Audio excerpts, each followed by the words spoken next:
we are now the only ones left, and you must learn that we're determined to survive, and that there's nothing you can do to stop us. You have to be taught to leave us alone.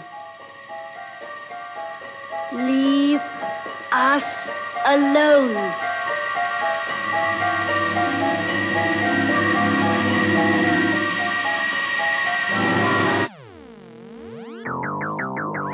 Hello and welcome to every single sci-fi film ever. I'm Aisha Khan. If you're new to the podcast, I just wanted to explain the setup, which is at the end of every podcast, you can check the show notes and that will tell you which film we'll be discussing next in 2 weeks' time. So once we all watch that, we then approach some wonderful, very clever academics to talk about the film. Today we'll be talking about The Village of the Damned from 1960, which is based on the John Wyndham book Midwich Cuckoos from 1957. And I have two absolutely wonderful guests to help us along. Mark Bould is a professor of film and literature at the University of West England, Bristol. He has written/edited numerous books and articles on science fiction. Welcome back to the show, Mark. How are you doing? Good. Kind of hot today. A rare thing in the UK. Joining Mark is Roger Luckhurst, who is a professor at Birkbeck University of London. He has written/edited numerous articles on books on cultural history and film. Welcome back to the show, Roger. How are you doing? I'm also wilting in the heat, but it's lovely to be here. Yeah, I imagine having a fan nearby would completely ruin my audio. So it's definitely Yes. Very good. Can we start by talking a little bit about the book, The Midwich Cuckoos, by John Wyndham? Roger. I mean, I think it's important to know, I guess, that John Wyndham, he was very successful with The Day of the Triffids in 1951.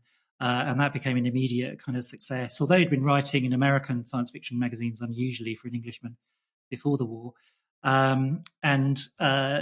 Midwich Cuckoos kind of came along in the mid-50s when he was really phenomenally successful. His books, although they're science fiction, were published by Penguin, and they were read by masses of people, and nearly every child at an English school in the 60s and 70s was force-fed John Wyndham. All of my copies are my brother's school copies. So, that sort of sense of him being absolutely in your consciousness. So this is kind of peak Wyndham influence, I think, Midwich. And this is probably why MGM signed up the Midwich Cuckoos before it had been published. Yeah, I mean, largely because of the tremendous success of Day of the Triffids. He was a very saleable property, and because he'd been such a success in the States as well, with Doubleday publishing him there, Day of the Triffids, known as Revolt of the Triffids in the US, had been serialized in Collier's magazine, which is one of these mass circulations, posh magazines, not a pulp magazine by any means. And MGM were in this position, as were all American studios, where they were making money in the UK, but there were limits on how much they could take out of the UK. So MGM had a studio here, and it's the era when United Artists are basically funding the British New Wave in cinema. It's why the Bond movies come about, just to spend British revenues in the UK. And the MGM studio itself is a fascinating studio. It actually was built in the 30s, and then there were rival companies owning it at various points, including owning it and not using it to prevent other people using it at various points. And the MGM studios where Village of the Damned is shot kind of closed down in 1968 because Kubrick had taken over more and more and more of it for 2001: A Space Odyssey and was going way over schedule. So they had to start cancelling bookings and so on. And it did for the studio. It was bought up and, became part of a larger studio complex, but it was this kind of odd presence in the UK, entirely to do with currency restrictions. Interesting. Roger, you were saying that there's slightly different themes around like liberalism in the book compared to the film. The books are often dismissed as kind of, for kids, but actually they're full of really serious, profound, kind of angst-ridden discussion about the state of post-war England. I mean, Wyndham had been in the Royal Signal Corps and actually landed a few days behind the Normandy landings, and was kind of following the front line, and so was kind of rebuilding communications as they advanced towards Germany. So he kind of experienced that, and then, as we all know, the post-war kind of era was a kind of very bleak, dark, difficult kind of time in some respects for England. Not least if you were kind of thought that this was a global player, because it clearly no longer was, and very rapidly lost its empire, and was kind of agonised about this. So by the time that Wyndham is successful in 51, we've got a Conservative Party government. Nearly every government at this period is worried about decline or a narrative of decline.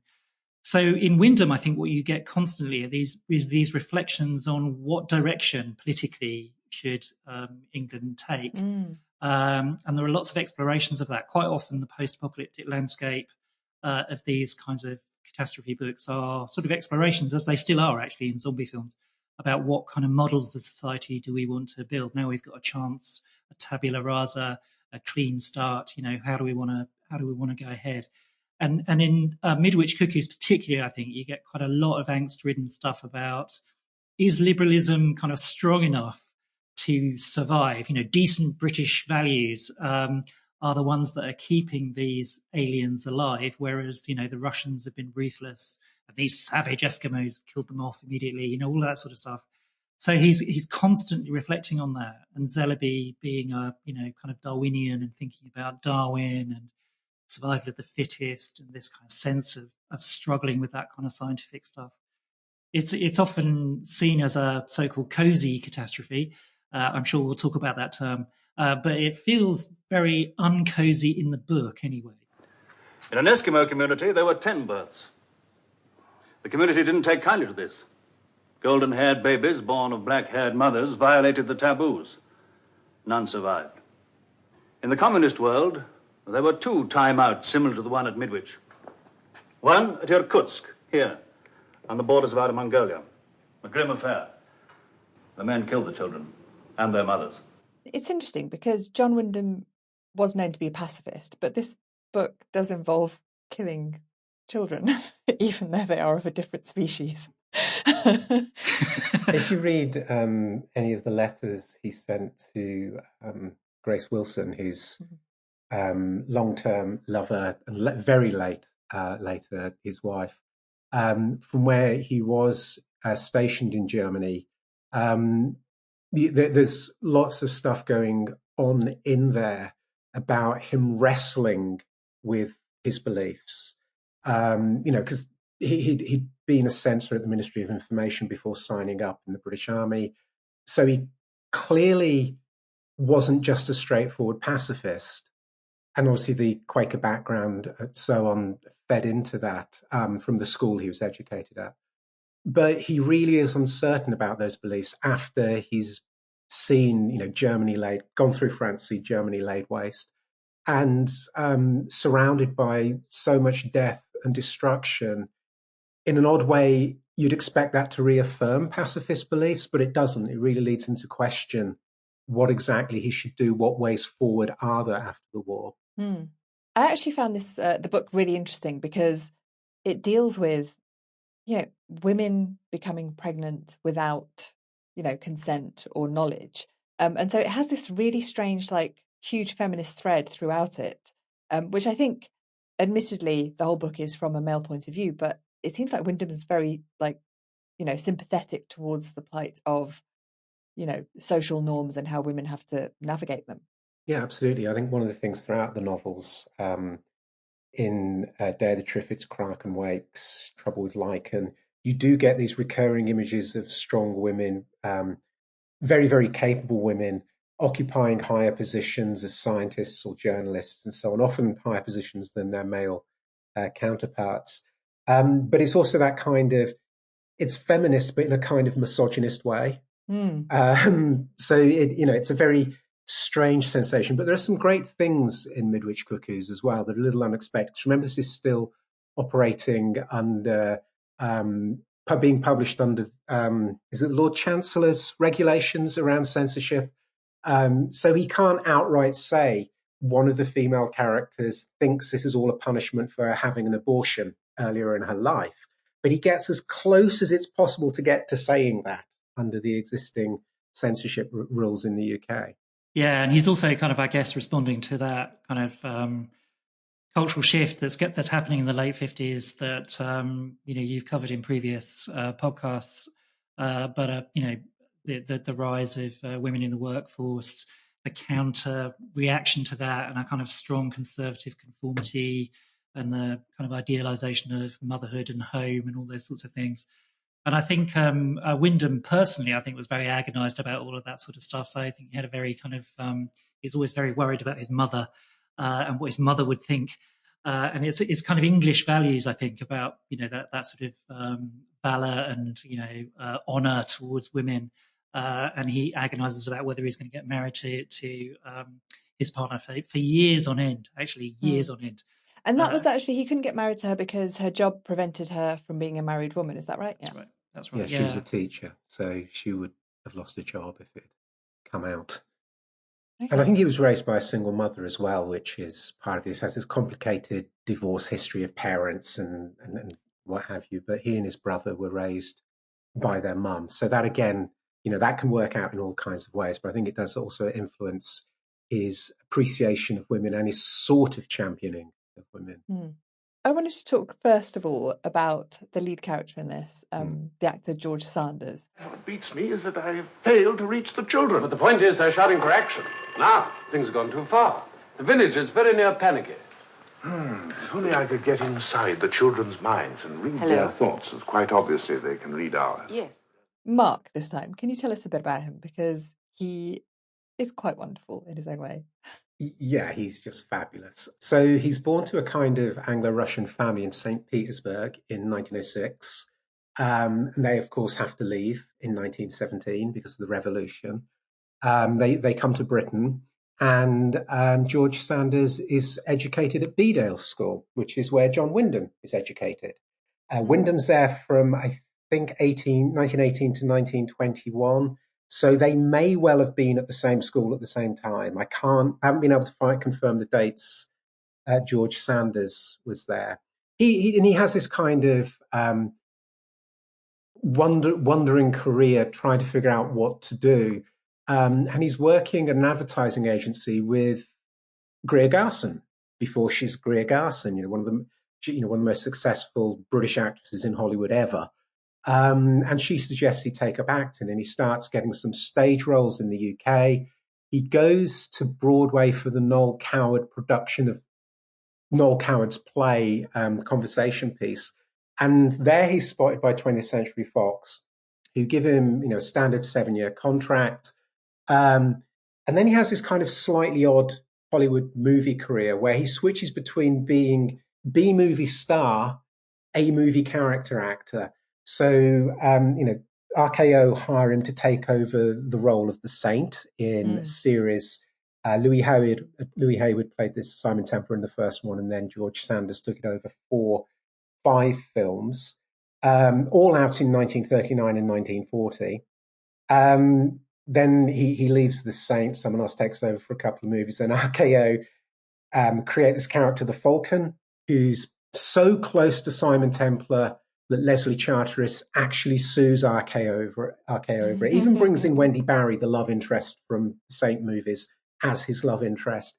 He makes 4 of these, then quits because he's fed up with them. And in the last one he makes, he's killed. And his brother, played by his actual older brother, Tom Conway, takes over the role and makes 10 movies in the series, which are even more successful than the George Sanders one.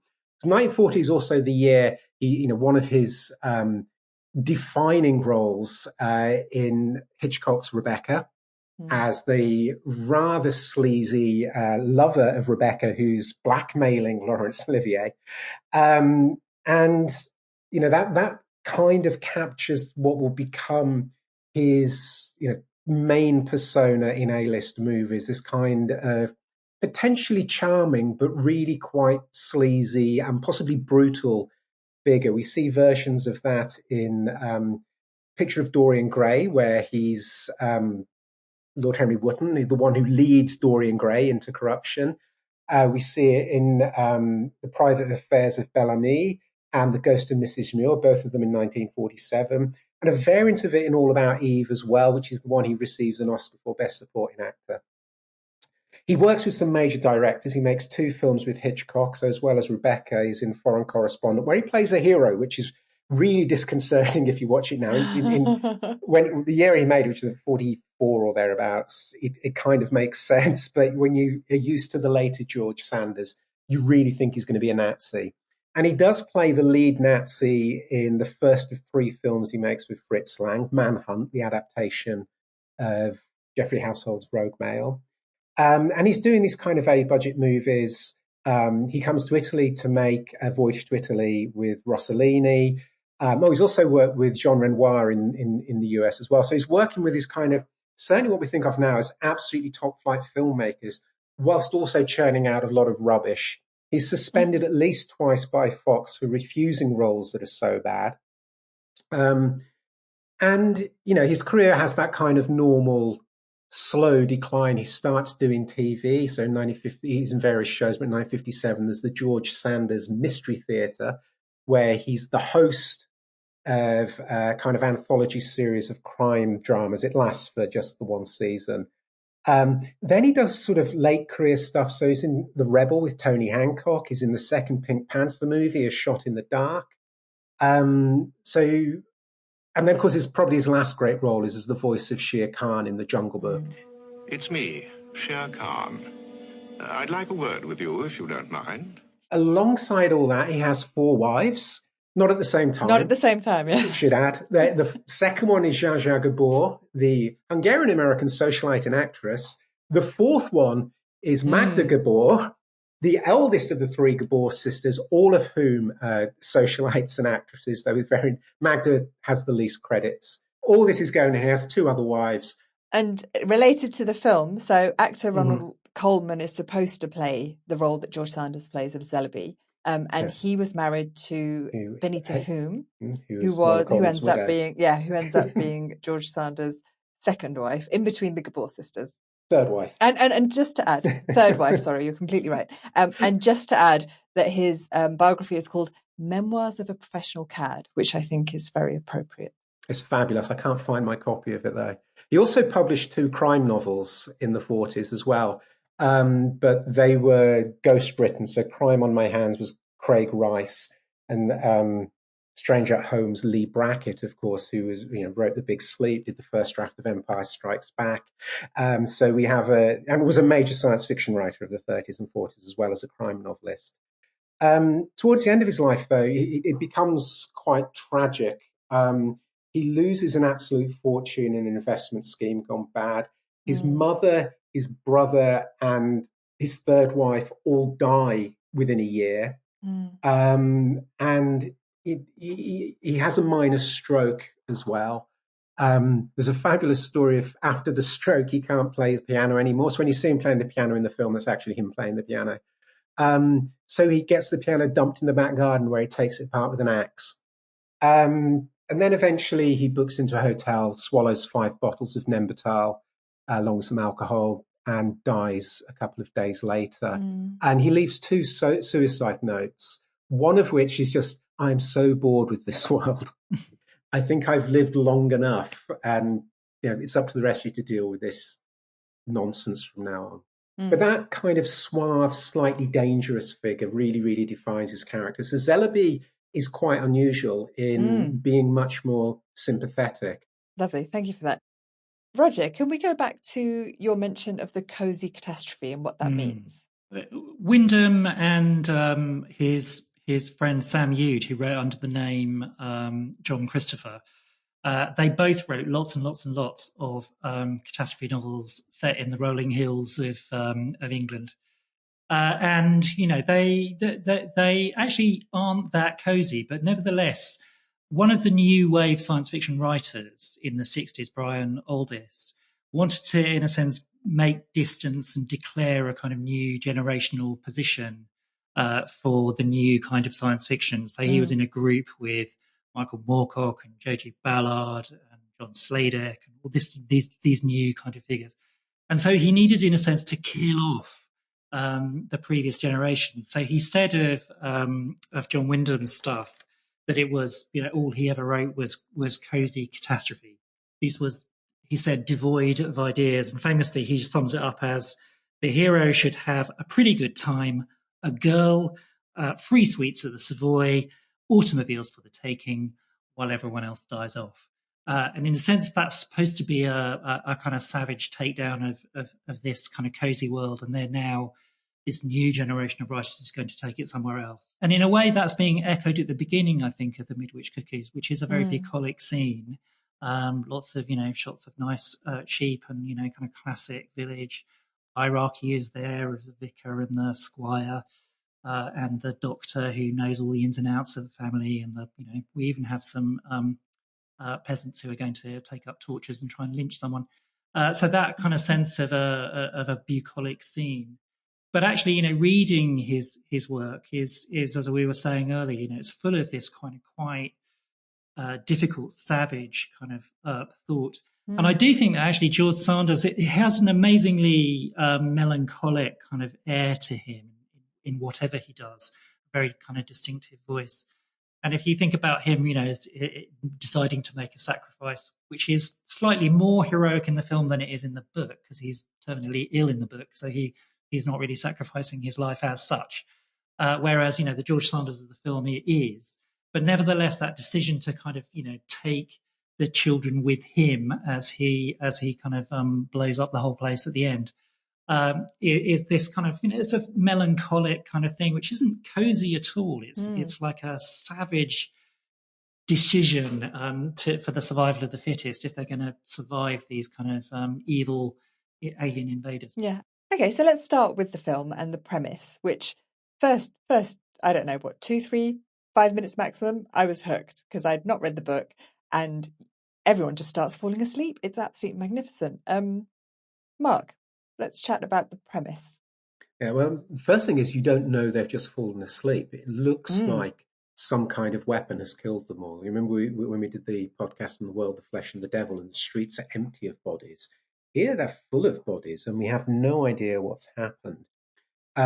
So it's called a timeout, where the village is sealed off from the outside world. There's some kind of invisible barrier, and if you cross that barrier, as we see Peter Vaughan as a policeman do, and one of the soldiers do, you just collapse.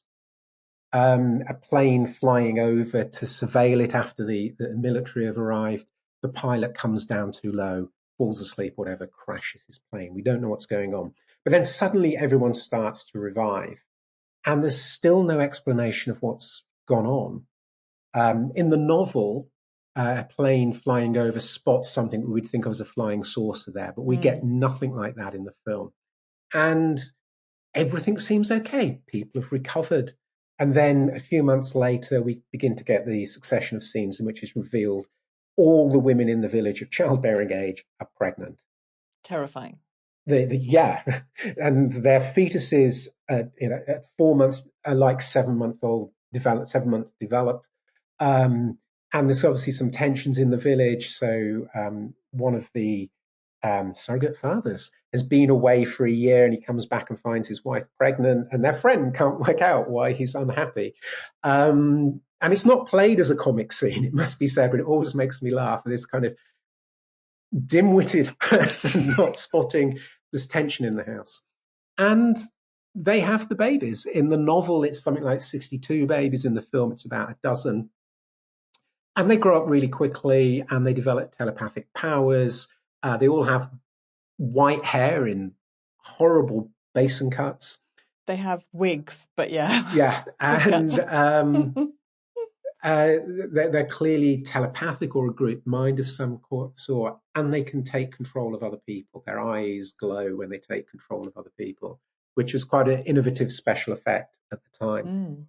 And it becomes a story about not so much where these children are from, though that there are conversations about that, but what do we do with these children when they're clearly not quite human and in all kinds of ways more advanced than humans, smarter than humans, and have these other extrasensory powers. And obviously this is set before abortion is legalised in the UK, so that's why that's not an option for the women of the village.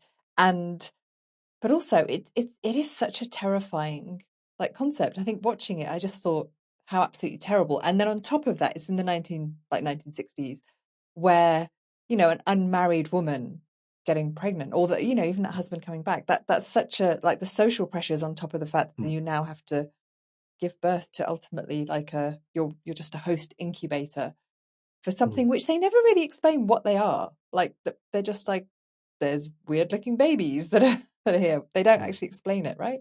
Yeah, and I think that's one of the ways the village setting works as well. Is like you don't have the anonymity of the city. So in the sequel film, Children of the Damned, the child Paul's mother, it doesn't matter. She just lives in some kind of sleazy apartment flat in a house that's being converted to flat. She's a photographer's model, and she has a child, and no one really questions it. She goes by Mrs., so it's suggested she was never married. But being in a city allows anonymity around that. Being in this community that's initially presented as bucolic, and the opening shots literally are of a shepherd driving sheep across a field. In the background, a tractor ploughing the land. In the background of that, this kind of country house estate where Zellaby lives. So it looks like he's lord of the manor, and these are his tenant farmers in the foreground. But as Roger was saying, this kind of, you have the patriarchal hierarchy of the village with Zellaby, the vicar, the doctor, and Zellaby's brother-in-law, who's a career officer in the army. But everybody knows everybody's business. It's one of the women in the post office / village shop who's the first to spot that Zellaby's wife, Anthea, played by the brilliant Barbara Shelley, who's best known for her Hammer films, but her performance in this film is remarkably good. And her performance in this film is remarkably good. Everybody knows everybody's business, and the possibilities of ostracism and that kind of condemnation are there. But once everybody knows all the women are pregnant, it kind of goes away. But when we see the families going to visit this traveling medical center that's checking up on the women, there's a man who comes with his wife and his teenage daughter, and he's very, very protective of the daughter. He puts his arm around her to comfort her about, but also a sense of this still isn't safe. Absolutely. So let's talk a bit about the thing that fascinates me the most in this, which is the concept of the evil child. And I only learnt doing research for this that the concept of the innocent child only came about with the Victorians. Roger, can we talk a bit about that? Yeah, I mean, it's you know, the immediate context for this is that we've got, you know, lots of teen anxiety or anxiety about teens in the 50s. You know, that's James Dean and Marlon Brando, but also there was a great film in 56 called The Bad Seed, which is about some kind of, you know, intrinsically evil child. So there's an anxiety going on there, which is about generational shift, I think.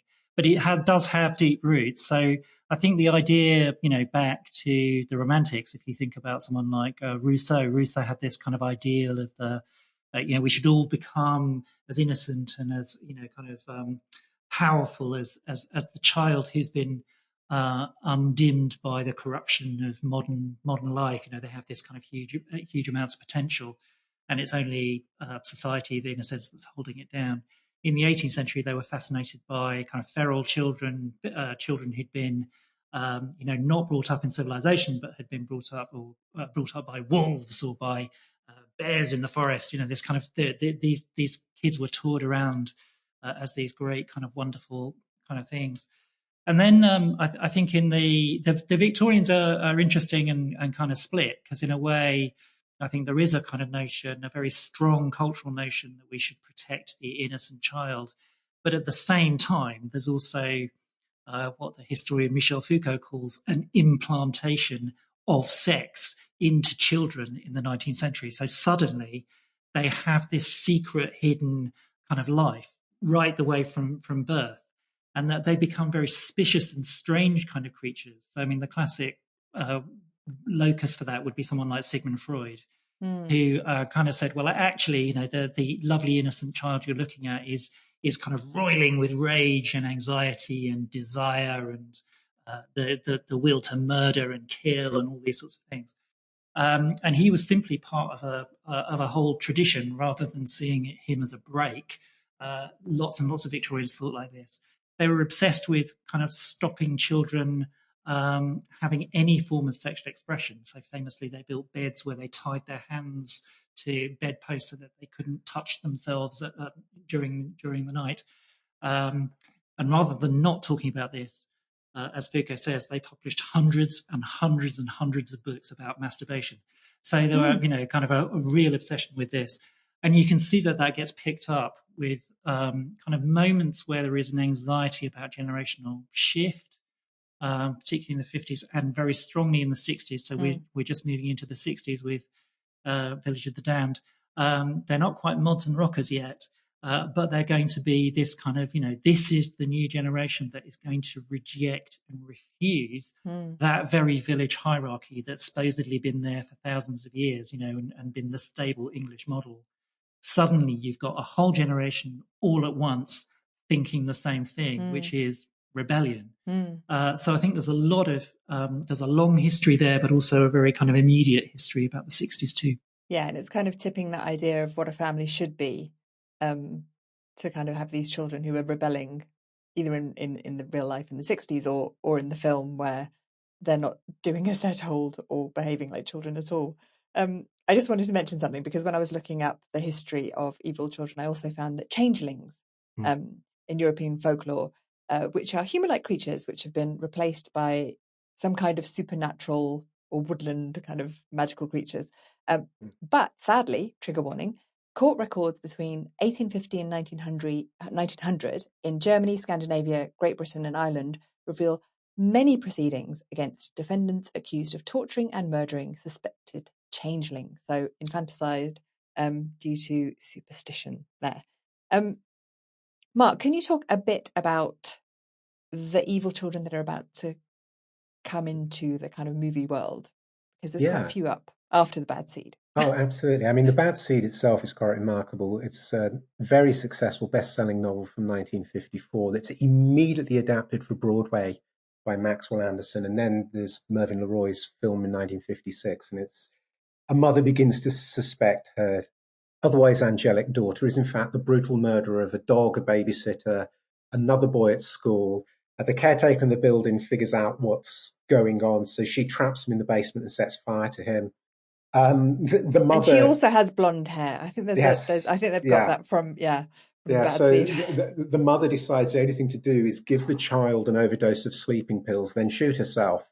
And of course, when she shoots herself, a neighbor overhears, comes bursting in, can't do anything for the mother, but is able to save the child who's lives to kill again, undoubtedly. There's a more recent novel, Ashley Audrain's The Push from 2021, which has more or less the same story. But yeah, we also get weird children of some sort in Joseph Losey's The Damned, who have been engineered to be able to survive higher levels of radiation. But we have a biker gang as well, and it's Oliver Reed leading the biker gang. Towards the end of the 60s, we get a couple of really interesting teenage science fiction movies. Wild in the Streets from 68, which is all about young people taking over the US, and anyone over a certain age has to go. And it ends on this really bleak note of the president going over having his birthday, and even younger kids killing him off. And then Roger Corman responds with, in 1970, with gas, or how it became necessary to destroy the world in order to save it. But then we get the more demonic children in the 70s as well. So obviously we have Regan, who's possessed in The Exorcist, but then we get the Omen films, things like It's Alive, where it's killer babies mutated from the future, David Cronenberg's Rabid, where these psychoplasmic dwarf creatures. Also in the 70s, we have Don't Look Now, where it looks like a child's the killer, but spoilers, it isn't. And this kind of horrific child, scary, horrific child, continues on. So there's a great-ish British horror movie from like 15 years ago called The Children, where these dreadful middle-class couples go away to share a holiday together or holiday weekend together, and their children are infected with something and brutally murder all their parents. Later in the 60s as well, of course, we have the brilliant scene in Night of the Living Dead, where the parents are in the basement with the little girl who kills the parents. So this remains a kind of locus of anxiety, partly about children and the changing environments in which children exist, but also I think about change. So in something like Midwich Cuckoos, and certainly in Midwich Cuckoos and Village of the Damned, and then certainly in Children of the Damned, it's an evolutionary threat. But also growing up with different values. So we get the teenager invented in the 50s who becomes the rebellious one. And we have this kind of incessant cultural need to label generations with a letter or something after them, Gen X, Gen Y, Gen Z, because we sense massive cultural changes surrounding the generations younger than ourselves. And, I teach 18-year-olds and I don't have a clue what they're on about half the time. I have no real sense of the interiority of their values, let alone what TikTok is. What's that? It's a character in the Wizard of Oz books, isn't it? Oh, yeah, that's it. Yeah, that's right. Wonderful. Thank you so much for that. Roger, you apparently know a lot about telepathy. I knew she was going to ask that. Tell us a bit more about the dangers of telepathy, Roger. Yeah, well, I mean, I think children are weird, right? So they're quite scary and strange, and I think quite often there's been quite a strong sense that they have supernatural powers of some kind or other. So changelings classically look too wise from the cradle, because they've been replaced by these goblins. And when telepathy was coined as a term in 1882, it got quite quickly associated with the idea of children. And we might know, just very recently, the most influential podcast of the last year was the Telepathy tapes, which is arguing that actually non-verbal autistic children have telepathic powers. And it's been a huge and disastrous influence in America. Because it's completely confirmation bias kind of story, really. But nevertheless, lots and lots of people believe it. And in a way, you can see why they would want to believe it. Is that it gives a child who has profound challenges some kind of major sort of power. So this is beginning to emerge in the 40s and 50s, and Wyndham was obsessed with this as well. I think he's picking it up from Arthur C. Clarke's The City in the Stars, because that's a novel which right at the end, it sort of says in this very kind of wonderful, wistful way, we finally got beyond the kind of division and crisis of the Second World War, and that we're advancing. And the sign of evolutionary advance for Arthur C. Clarke is always telepathy. He firmly believed this was going to be a sign of something arriving. So in a way, the idea of the telepathic child or hive mind that we have here in the Midwich Cuckoos, you can kind of read almost as initially perhaps, oh, well, this is great. This is evolutionary advance. We're going to kind of head off somewhere else. But it's loaded with so many different kind of political meanings, I think, that you kind of, in a sense, you clearly are asked to think about communism, right? So this is a group that have no individual thoughts, no individual kind of mind. They are collective. They act communistically. And this is terrifying, and they must be immediately destroyed. But they also might be, figures of Aryan kind of children, the blonde, shining eyes. These are the kind of children that the eugenicists of the Nazi Party might have believed in. But they might also be the children of a terrifying kind of conformity. And you got quite a lot of anxiety about conformity in America at the time. Cookie cutter houses and Levittown, and every child the same. That sort of idea. So it's really rich with kind of anxiety about that. But right at the core of this is that idea of kind of telepathic connection, I think, something that Wyndham then picks up in The Chrysalids. And that is the book that lots of children in the UK read, because it's a bunch of mutant children. Don't we all think of ourselves as mutant at that age? And it's the horrible parents who are trying to kill you off because they're policing the biological norms. And it's what allows the Village of the Damned to have one version, and then the Children of the Damned to completely flip it. And we become very sympathetic towards the children in the sequel.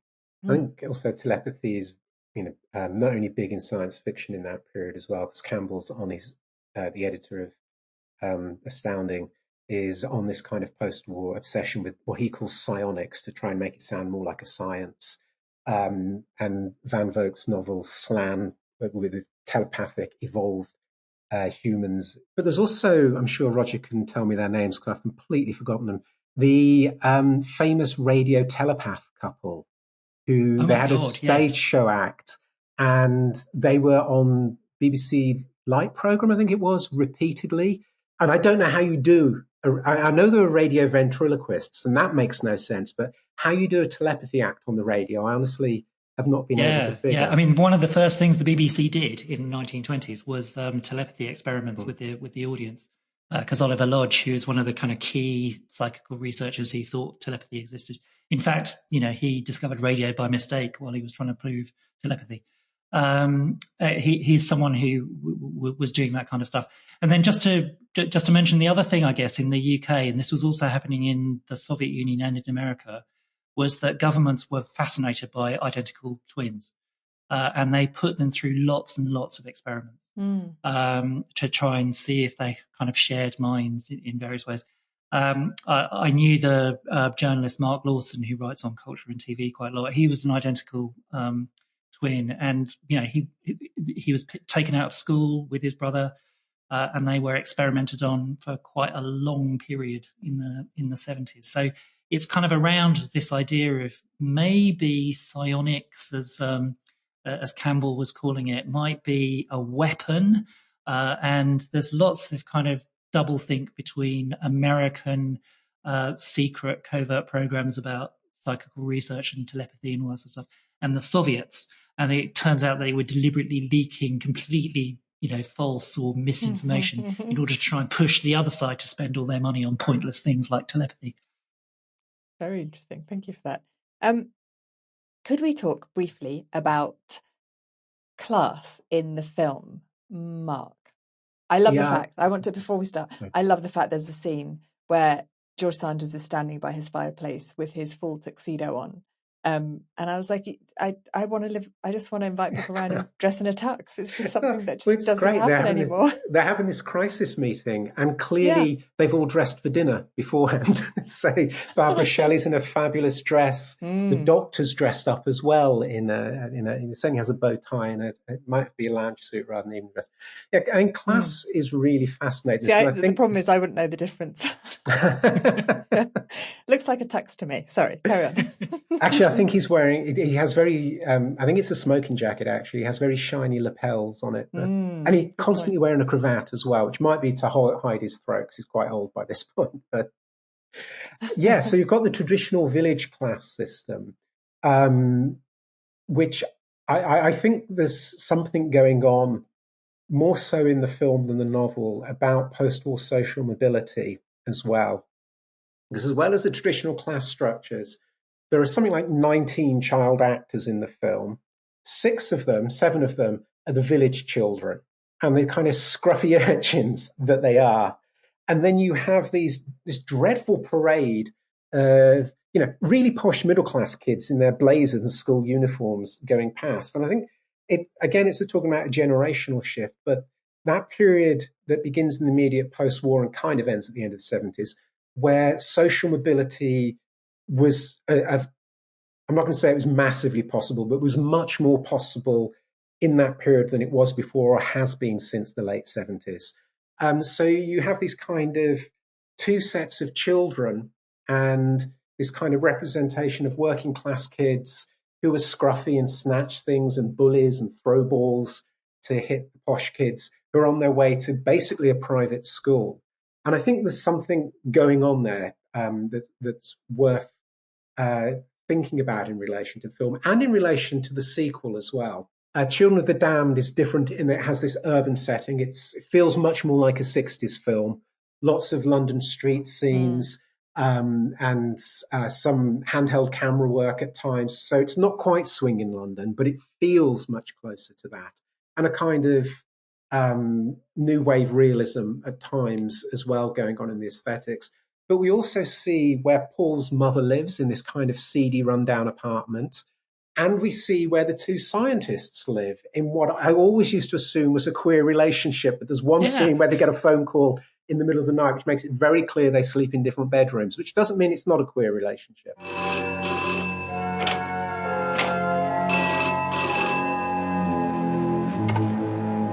Hello?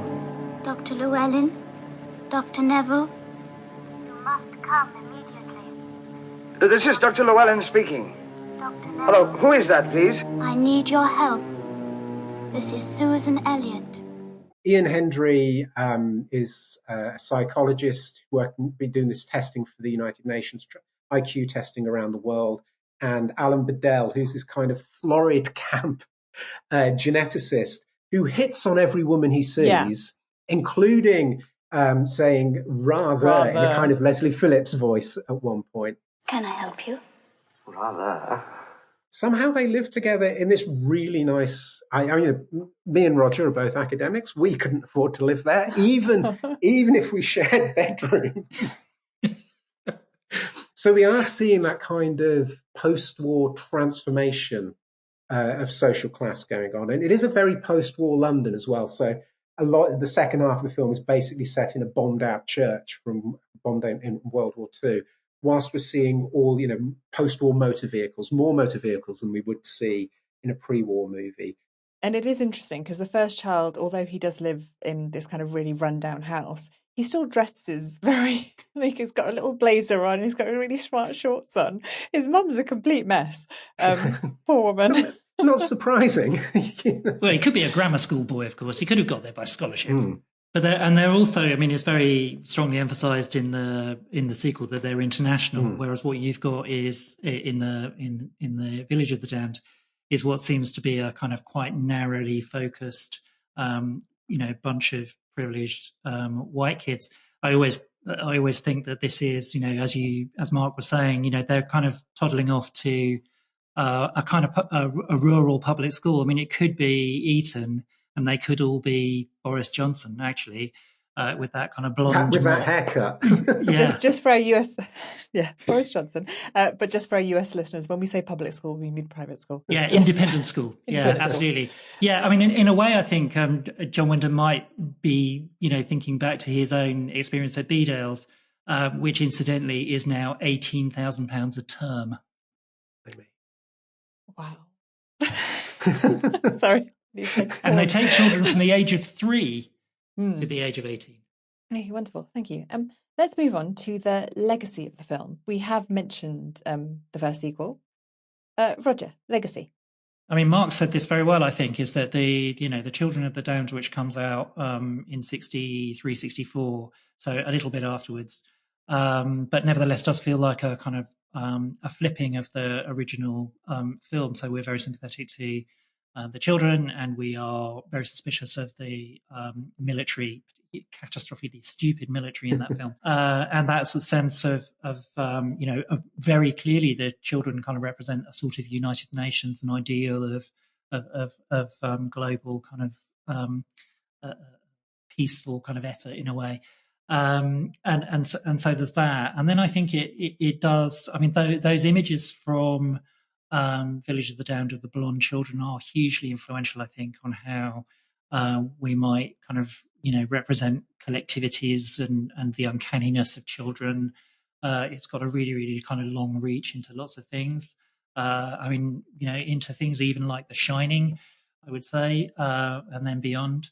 And then there is, of course, a remake in the 90s as well, which Mark might want to say a bit more about. This is 1995, isn't it? So it's John Carpenter and a remake. Yeah, the Carpenter remake's really curious. For some reason, I've always assumed it was a TV movie, but it isn't. It had a $22 million budget. It had a cinema definitely release. Feels like it.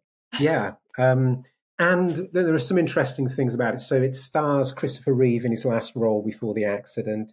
Kirstie Alley, who's this kind of Zellaby kind of figure, but just kind of really evil woman with no redeeming features whatsoever. Mark Hamill plays the priest. Linda Kozlowski from the Crocodile Dundee movies turns up in it. And it doesn't just credit Wyndham, it credits the screenwriters of the original Village of the Damned. And I think all the actual script writers of this version aren't credited. There are 2 or 3 people involved in the script. And it moves it to the Pacific Northwest. It's Northern California or something like that. Some of it's the same village where Carpenter made The Fog, a much better film about strange invaders in an American coastal town. And it doesn't do a whole lot different. The military-industrial complex are not good people in this one. So it switches that up. One of the children, David, and he's kind of good-ish.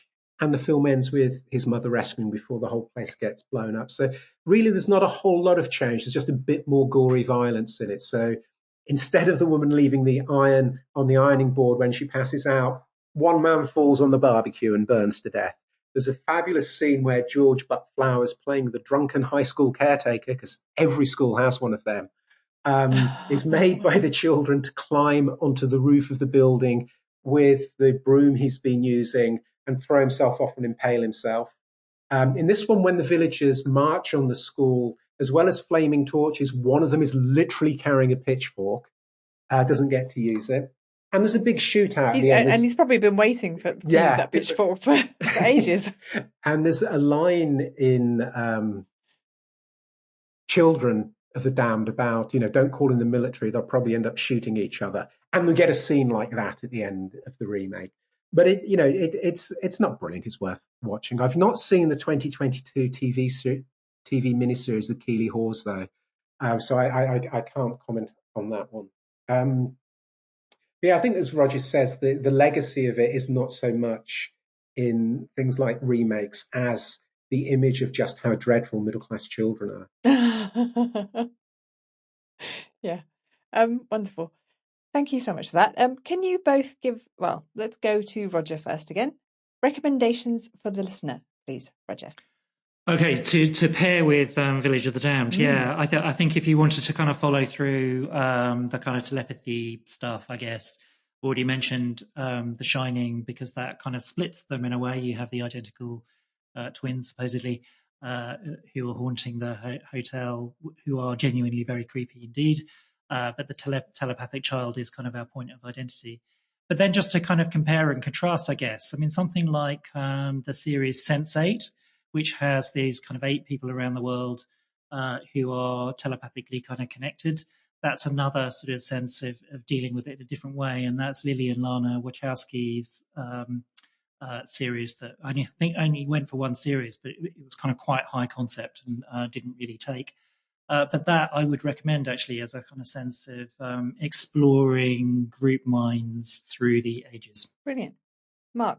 If you want to see good John Wyndham, the next place to go is the 1981 BBC adaptation of Day of the Triffids. 6 episodes, still as terrifying. I rewatched them recently as when I saw them aged 12. Incredible opening and closing sequences.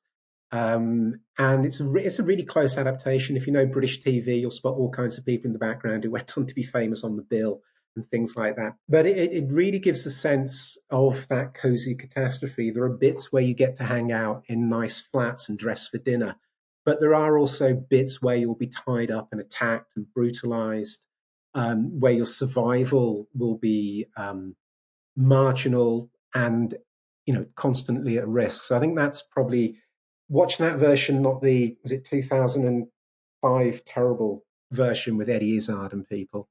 Or the movie version, that's quite bad as well.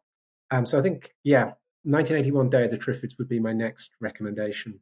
The Triffids themselves are low budget 1981 monsters and a little bit laughable, but the rest of it is great, actually, really, really good. I agree. Brilliant, thank you so much. I just wanted to quickly mention that the book Wyndham Cuckoos had a huge influence on Margaret Atwood. And so after reading her, apparently the book terrified her, and the fact that she wrote Handmaid's Tale. And she did also, in her Slate article that I've got here, say Midwich Cuckoos was Wyndham's chef d'oeuvre, which I was 17, going off to university, so it was a good time for me to be thinking about the consequences of being impregnated by an alien while unconscious and then giving birth to an alien species that ruins your life. So I just thought, throw that in there. Wonderful. And on with that note, thank you so much to both of you for coming on the show. Yeah, pleasure. Wonderful. That's it for this episode. Next episode, I'm not quite sure what I'm covering yet, so please do check the bottom of the show notes to find out. If you would like to support the show, please do. There are multiple ways you can do that. You can leave a rating or a review in your favourite podcasting app. You can, very importantly, share the podcast with people who you think might like it, as word of mouth is the most important way to grow a podcast. And finally, if you're interested, you can pay at Patreon to get ad-free episodes of the podcast for $3 or £3 a month. There are a few other options if you go to patreon.com/every sci-fi film. And I'll see you again next time. Bye-bye.